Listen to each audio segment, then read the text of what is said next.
Hey guys, and welcome back to another video. In today's video, I will be doing a tips and trick video, mainly for lower ranks. I've seen a lot of people in the comments ask me to help them rank up. This should be a beneficial video. So in this video, there'll be site setups, runouts, angles, and much more, guys. Guys, I hope you enjoy, and let's get right into the video. Alright guys, so our first tip is gonna be with the claymores. See, like, I've seen a lot of people place claymores like this, where all three lasers show. Now, when claymores are placed like this, it's a lot easier for the defenders to see it because it's three lasers. Now, the correct way to place a claymore is actually facing towards the wall, so that when you place it down, now this is the perspective from the defender's perspective. It's a lot harder to see, and it will end up getting you a lot more kills. So yeah guys, this is tip 1. Alright guys, tip number 2 isn't really a tip, it's more a positional hold. So you guys might have seen this before, but basically you can open up this wall. If these walls are reinforced, you can just map a little hole, and you can get this nice angle through attic. This angle gets played like by a lot of champs. A lot of people know about it now, but so this is what the defenders will see. So yeah, there's no way they're gonna expect it, and yeah, you just fry them because most defenders will hold it like this. Yeah guys, that's tip number 2. Alright guys, so tip number 3 is gonna be Oregon top floor site setup. So in the site, this is how you want to set it up.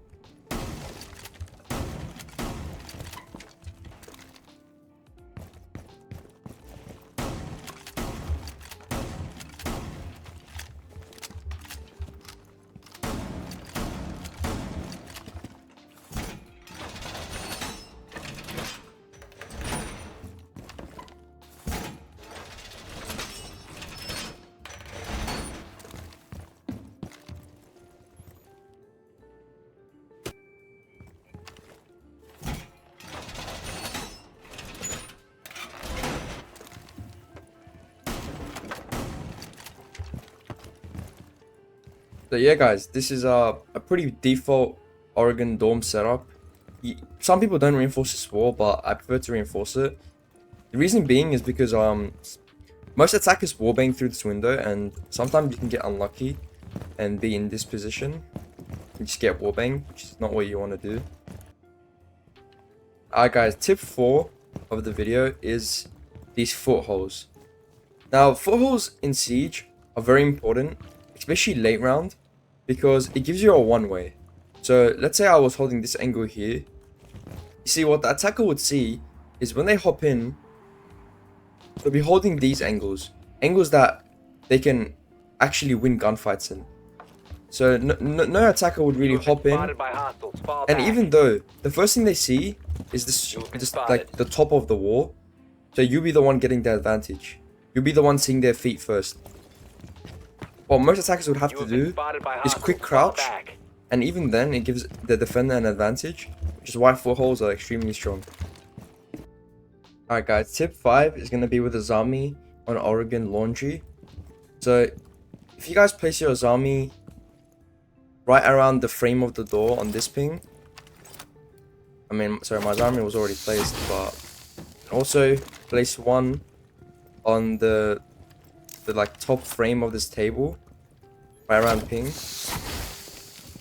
You can then get this angle onto stairs, and angles like this are just insane. And yeah, you can get a lot of kills from this. From the attacker's POV, they'll be swinging like this, and it's basically an impossible shot unless you know they're there. So yeah, they'll just be swinging, and it should just be a free kill. Guys, so another tip with a Zami is most people use her keeper barriers for a defensive advantage, but she's actually very good offensively as well. So what you'll see most players do, or some players, they will place their keeper barrier, and then they'll swing off it, and they get an extra like half a second of vision. I don't know if you slowed that. I'm gonna do it once again in slow-mo.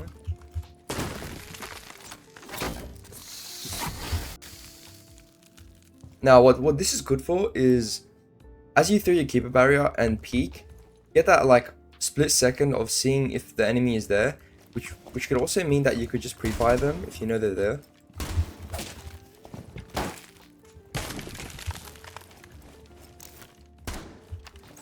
Just like so. Alright guys, for the next tip, it's actually going to be a coastline run out. Is what I think is one of the best runouts in the game. So basically you break the barricade, and once you see an attacker shoot this default camera right here, you can actually swing out, and most attackers will play this position, and you can just pre-fire them. They'll look like this. Spotted. Now, even if an attacker were to expect this, because they can actually see the barricade open, it's still very hard for them to fry you because of what we call peeker's advantage. So I still think this is a pretty solid run out, and it is kind of a 50-50 fight if they know you're doing it, but it is still very, very strong, and I always get kills with this. When the defenders are playing kitchen and the attackers usually play outside of this little balcony area here, another very solid run out would be through this port entrance over here. So you can run out and you can view this whole outside balcony area. I did this run out a lot as well. The only thing about it is you need to make sure that no one is playing. You should probably hop on this cam beforehand just to see if anyone's on this side, so that when you run out you don't get fried from this side. So yeah, once you run out, you can just get a view to the whole of outside of kitchen, and yeah, you could fry people. Now you'll notice that if I punch this window straight on, you hear the glass effect. Now that glass effect is very loud for attackers, so the attackers will hear you and they will know where you're spawn peeking from. Now the correct way to break a window is to hit this yellow corner, any corner, so that when you hit it, you don't break the glass, and that way it's a lot quieter when you're, like, for example, spawn peeking, and the attackers won't be able to hear it as much. Now another way you can do this, and you'll see a lot of top players doing it, is instead of just meleeing in general, you can actually shoot a slit. Now the way to do this is, and the reason they do this is because it's actually a lot faster than meleeing and then peeking. Because notice how your gun takes like a second to aim in. That 1 second can cause like a big disadvantage in the gunfight. Now the correct way to shoot a slit is to come up against the wall, shoot, and then quickly peek off it. You see a lot of top players doing this, and it's a lot better than meleeing because it's a lot faster. It has a lot faster of an ADS time. Alright guys, last but not least, my most beneficial tip for all the Rainbow Six Siege players out there is to just play the game. The best way to get better at this game is to just play the game and kind of observe what's going on around you. This game is extremely hard, but it does get more enjoyable once you kind of improve at it. And yeah guys, thanks for watching. I hope you guys benefited from this video. Let me know if I should do more videos like these. Yeah guys, I'll see y'all next time.